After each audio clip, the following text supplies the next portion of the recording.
Dear student, आपका अपना YouTube channel the संदेश इंस्टीट्यूट में आप सभी का स्वागत है और मैं हूं सर्वेश श्रीवास्तव। और आज के इस क्लास में हम कंप्यूटर के सीपीयू के बारे में हम आपसे जो है डिस्कशन करेंगे कि कंप्यूटर का सीपीयू कैसे वर्क करता है और उसका प्रोसेस क्या होता है। आज के इस क्लास में हम आपको बताएंगे। और क्लास को स्टार्ट करने से पहले आपको हम बता दें कि यदि आप हमारे चैनल पर आप नए हैं तो आप हमारे चैनल को आप जो सब्सक्राइब कर लीजिए। उसके बगल में बेल आइकन दिया गया है, उसको भी आप नोटिफिकेशन बेल को आप ऑन कर लीजिए ताकि हमारे द्वारा अपलोड की गई सारी वीडियोज़ का नोटिफिकेशन आपको सबसे पहले आपको मिले। चलिए हम क्लास को स्टार्ट करते हैं। सबसे पहले यहाँ पर देखेंगे कि ब्लॉक डायग्राम ऑफ सीपीयू। ठीक है, यहाँ पर हम लोग जो है कंप्यूटर भी हम लोग कह सकते हैं, यहाँ पर हम लोग कंप्यूटर भी बोल सकते हैं। ठीक है, यानी कि ब्लॉक डायग्राम ऑफ कंप्यूटर या ब्लॉक डायग्राम ऑफ सीपीयू जो है। ठीक है, सीपीयू क्या होता है? सबसे पहले हम लोग सीपीयू के बारे में समझते हैं कि सीपीयू क्या होता है। सीपीयू का सबसे पहले जो है नेम आप जान लेते हैं कि सीपीयू का फुल फॉर्म जो होता है सेंट्रल प्रोसेसिंग यूनिट होता है। ठीक है, जिसको आप यदि आप हिंदी में जानते हैं तो उसको हम लोग केंद्रीय संशोधित इकाई भी उसको हम लोग बोलते हैं। यदि आप हिंदी में उसको जानते हैं तो उसको केंद्रीय संशोधित इकाई बोलेंगे। और सीपीयू का फुल फॉर्म क्या होता है? कंट्रोल सेंट्रल प्रोसेसिंग यूनिट होता है। ठीक है, इसके बाद ये सीपीयू जो होता है, ये सीपीयू का कंप्यूटर का एक क्या होता है? एक ब्रेन होता है, एक मस्तिष्क है। इसको हम लोग जो है ब्रेन बोल सकते हैं। यानी कंप्यूटर क्या है? ये एक तरफ से ये ब्रेन है। यानी कि जैसे मनुष्य में होता है क्या है कि हम लोग जो मेमोरी होती है, सारे मेमोरी के द्वारा ही हम लोग जो है सारे वर्क को कंप्लीट करते हैं। यानी कि कोई भी आपको जो वर्क करना होता है तो आप क्या करेंगे? मेमोरी के द्वारा ही उसको सारी चीज़ को हम लोग वर्क कर पाते हैं। ठीक है, तो उसी प्रकार से कंप्यूटर का जो है सीपीयू जो है एक तरफ से वो ब्रेन है और ब्रेन के द्वारा सारे आपके वर्क इनपुट और आउटपुट सारे प्रोसेस जो सीपीयू के द्वारा ही होते हैं। तो इसका कुछ प्रोसेस होता है और वो सीपीयू कैसे वर्क करता है, कंप्यूटर कैसे वर्क करता है, यहाँ पर जो है इस डायग्राम के द्वारा जो है हम लोग जो है आसानी से हम लोग यहाँ पर समझेंगे। सबसे पहले देखेंगे ये मेमोरी यूनिट का एक बॉक्स बनाया गया है, एक सीयू का बॉक्स बनाया है, एक एएलयू का बॉक्स बनाया गया है, एक स्टोरेज डिवाइस का बॉक्स बनाया गया है और यहाँ पर इनपुट और आउटपुट दिया गया है। सबसे पहले हम क्या करेंगे कि यहाँ पर इनपुट देखते हैं। ठीक है, इनपुट में क्या होगा कि इनपुट कैसे देंगे? यानी कि आप कीबोर्ड के द्वारा इनपुट दिया जाएगा। कीबोर्ड के द्वारा आपका इनपुट होगा, या तो माउस के द्वारा हम लोग उसको दे सकते हैं, या तो यहाँ पर देखते हैं कि जैसे ये स्कैनर होता है, इसके बाद जॉयस्टिक हो जाएगा। ये क्या? ये सब आपका इनपुट डिवाइस में होगा। ठीक है, यानी कि जब आप कीबोर्ड या माउस के द्वारा आप कोई भी कमांड हम लोग देते हैं कंप्यूटर को, तो सबसे पहले किस में जाता है? सीयू में जाएगा, मतलब कंट्रोल यूनिट में जाएगा। यानी कोई भी जब आप डायरेक्शन आप उसको देते हैं तो सबसे पहले वो रिसीव कौन करता है? सीयू रिसीव करता है। मतलब वो कंट्रोल करता है कि वो किस टाइप का आप क्वेश्चन कर रहे हैं, किस टाइप का क्वेश्चन क्रिएट कर रहे हैं। सबसे पहले आपको सीयू कंट्रोल करेगा और कंट्रोल करने के बाद उसका आंसर जानने के लिए कहां पर जाएगा? मेमोरी यूनिट में जाएगा। देखेंगे ये एरो ऊपर की तरफ जा रहा है, मतलब कि उसका आंसर जानने के लिए कहां पर जाएगा? वो मेमोरी यूनिट में जाएगा।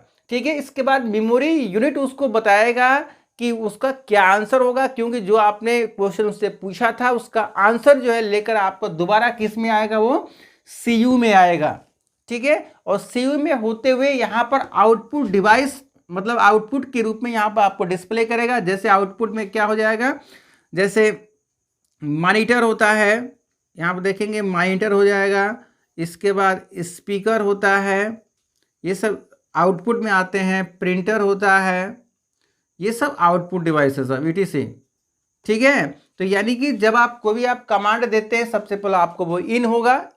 तो कमांड किससे देंगे? कीबोर्ड या माउस के द्वारा हम लोग कमांड देते हैं, तो सबसे पहले आपका सीयू रिसीव करेगा, उसको कंट्रोल करेगा और कंट्रोल करने के बाद इसको भेजेगा मेमोरी को उसका आंसर जानने के लिए। तो मेमोरी उसका आंसर आपको यहाँ फाइंड आउट करेगा। फाइंड आउट करने के बाद यहाँ पर देखेंगे एरो नीचे की तरफ आ रहा है। इसके बाद इसमें सीयू में उसका आंसर लेके आएगा, इसके बाद आपको आउटपुट डिवाइस के रूप में यहाँ पर वो स्क्रीन पर डिस्प्ले कर देगा। ठीक है, इतना क्लियर हो गया होगा। इसके बाद एक यहाँ पर ALU दिया गया है। ALU का फुल फॉर्म होता है अर्थमेटिक लॉजिक यूनिट होता है। यह इसका वर्क क्या होता है, यानी कि जब आप कंप्यूटर में क्या करते हैं कि कोई भी जब आप क्वेश्चन क्रिएट करते हैं, क्वेश्चन 2 टाइप्स का क्रिएट होता है, एक मैथमेटिकल क्वेश्चन क्रिएट होगा और एक जो है आपका पैराग्राफ या कमांड से रिलेटेड आप क्वेश्चन आप उसको क्रिएट करेंगे। तो यदि आप मैथमेटिकल कोई क्वेश्चन क्रिएट करते हैं तो कौन सॉल्व करेगा, ALU डिपार्टमेंट सॉल्व करेगा, मतलब कि अर्थमेटिक लॉजिक यूनिट जो है उसको सॉल्व करेगा। ठीक है, यानी कि सबसे पहले आपने इनपुट कर दिया, इनपुट करने के बाद CU में जाएगा, सबसे पहले CU रिसीव करेगा।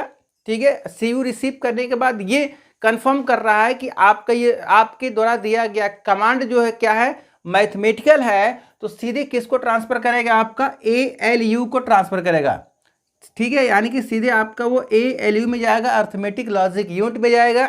इसके बाद उसका आंसर फाइंड आउट करने के बाद आपका CU में दोबारा आएगा, क्योंकि तीर आपको देख रहे हैं एरो ऊपर की तरफ जा रहा है, CU में आएगा। इसके बाद CU से होते हुए आपको आउटपुट डिवाइस अर्थात मॉनिटर स्क्रीन पर जो होगा उसका आउटपुट आपको वहां पर डिस्प्ले कर देगा। ठीक है, देख रहे हैं सिंपली आपका, यानी कि आपने यदि कोई सिंपल क्वेश्चन किया, आप इनपुट किए, इसके बाद CU में जाता है, CU में जाने के बाद आपको ट्रांसफर करेगा मेमोरी को, मेमोरी उसका आंसर आपको बताने के बाद दोबारा CU में आएगा आंसर, उसके बाद आपका आउटपुट में यहाँ पर डिस्प्ले हो जाएगा, मतलब मॉनिटर स्क्रीन पे आपको डिस्प्ले हो जाएगा। इसके बाद यदि कोई मैथमेटिकल कोई क्वेश्चन आप पूछते हैं तो सबसे पहले आपका इनपुट किया जाएगा, इसके बाद CU रिसीव करेगा, CU रिसीव करने के बाद मैथमेटिकल क्वेश्चन होगा तो सीधे कहाँ पर ट्रांसफर होगा, ALU को ट्रांसफर किया जाएगा। इसके बाद ALU इसका आंसर आपको बताएगा, इसके बाद वो CU को ट्रांसफर करेगा, इसके बाद CU से होते हुए आपको आउटपुट डिवाइस में मतलब मॉनिटर स्क्रीन पर वहां पर आपको डिस्प्ले हो जाएगा। ठीक है, इसके बाद यहाँ पर नीचे देख रहे हैं सेकेंडरी आपका मतलब स्टोरेज डिवाइस आप यहाँ पर देख रहे हैं, यानी कि यहाँ पर स्टोरेज डिवाइस मतलब इसका सेंस आपका SSD हो सकता है, मतलब कि यहाँ पर SSD मतलब हार्ड डिस्क इसको हम लोग बोलते हैं, इसको हम क्या बोलेंगे, इसको हम जो है हार्ड डिस्क बोलेंगे। ठीक है, यानी कि यदि कोई आप यहाँ पर डेटा आप इनपुट करते हैं, इनपुट करने के बाद आप CU में आता है, और CU में आने के बाद यदि कोई भी आप डेटा इसको आप सेव करते हैं, कोई भी डेटा यदि आप सेव करते हैं तो सीधे वो कहाँ पर जाएगा, वो सेकेंडरी डिवाइस में जाएगा, सेकेंडरी मेमोरी में जाएगा। यहाँ पर देख रहे हैं आपका सेकेंडरी लिखा गया है यहाँ पर, या तो स्टोरेज डिवाइस उसको बोल सकते हैं, सेकेंडरी मेमोरी मतलब वही हार्ड डिस्क को बोला जा रहा है आपका। यानी कि जो ही आप क्या करेंगे, आप इनपुट करने के बाद CU में आता है, CU में आने के बाद आपने कमांड दिया सेव का, तो सीधे आप क्या करेगा, वो यहाँ पर सेकेंडरी मेमोरी में स्टोरेज हो जाएगा, मतलब स्टोरेज डिवाइस में वहाँ पर स्टोर हो जाएगा। ठीक है, इसके बाद दोबारा यदि आप उसको ओपन करना चाहते हैं तो अब क्या होगा, यहीं से आपका सेकेंडरी मेमोरी से आपको यहाँ से आउट होगा, और आउट होने के बाद CU में आएगा, और CU में आते हुए आपका यहाँ पर आउटपुट डिवाइस के रूप में यहाँ पर वो डिस्प्ले कर देगा, अर्थात वो मॉनिटर स्क्रीन पर यहाँ पर वो डिस्प्ले कर देगा। ठीक है, तो आपने यहाँ पर देख रहे हैं कि जो है इसमें 2 पार्ट्स में आपको डिवाइड कर दिया गया है। एक आपका मैथमेटिकल क्वेश्चन नहीं होगा तो मेमोरी इसको सॉल्व कर देगा, मैथमेटिकल क्वेश्चन होगा तो ALU सॉल्व करेगा। इसके बाद यदि कोई फाइल आप सेव करते हैं तो सीधे आपका सेकेंडरी मेमोरी में जाएगा, मतलब हार्ड डिस्क में जाएगा, और दोबारा जब आप उसको रीओपन करते हैं तो आप यहीं से आपकी फाइल आपकी ओपन होगी, CU से होते हुए आपको आउटपुट डिवाइस अर्थात मॉनिटर स्क्रीन पर वहाँ पर आपको डिस्प्ले कर देगा। तो ये रहा आपका जो CPU का ये डायग्राम है, जिसका यहाँ पर फुल फॉर्म हमने कुछ लिखा हुआ है। CU जो होता है, CU का फुल फॉर्म जो होता है कंट्रोल यूनिट होता है। कुछ बच्चे क्या करते हैं, गलती से उसको जो है CU को जो C होता है, C फॉर कंट्रोल होता है, तो C फॉर सेंट्रल कभी कभी बोल देते हैं, सेंट्रल यूनिट है आपका, तो गलत होता है। ठीक है, यानी कि CU का जो फुल फॉर्म होता है कंट्रोल यूनिट होता है, सेंट्रल यूनिट नहीं होता है, कंट्रोल यूनिट होता है। ठीक है, ALU का जो फुल फॉर्म होता है अर्थमेटिक लॉजिक यूनिट होता है। ठीक है, इसके बाद लास्ट में आपका जो MU है, मतलब कि मेमोरी यूनिट जिसको बोल रहे हैं, मतलब कि हम लोग जो मेमोरी यूनिट यहाँ पे जो लिखा गया इसी को हम लोग शॉर्ट में MU भी हम इसको बोल सकते हैं, मतलब ये मेमोरी यूनिट है। तो आपने देखा कि ये CPU का पूरा आपका ये डायग्राम आपको जो है पूरा, आई होप आप लोग पूरा समझ लिए होंगे। और यदि आपको कोई कन्फ्यूजन होता है, कोई यदि डाउट होता है, तो आप जो है हमारे जो कमेंट बॉक्स में आप क्वेश्चन को आप टाइप करके आप टाइप करते हैं तो उसका जो है आंसर जो है हम आपको उसको सेंड कर देंगे। और इसके बाद जो है यदि आप हमारे चैनल पर आप नए हैं तो आप हमारे चैनल को जो है आप सब्सक्राइब कर लीजिए और बेल आइकन प्रेस है उसको भी प्रेस कर लीजिए ताकि उसका नोटिफिकेशन आपको मिले। अब मिलते हैं नेक्स्ट वीडियो में, तब तक के लिए जय हिंद, जय भारत।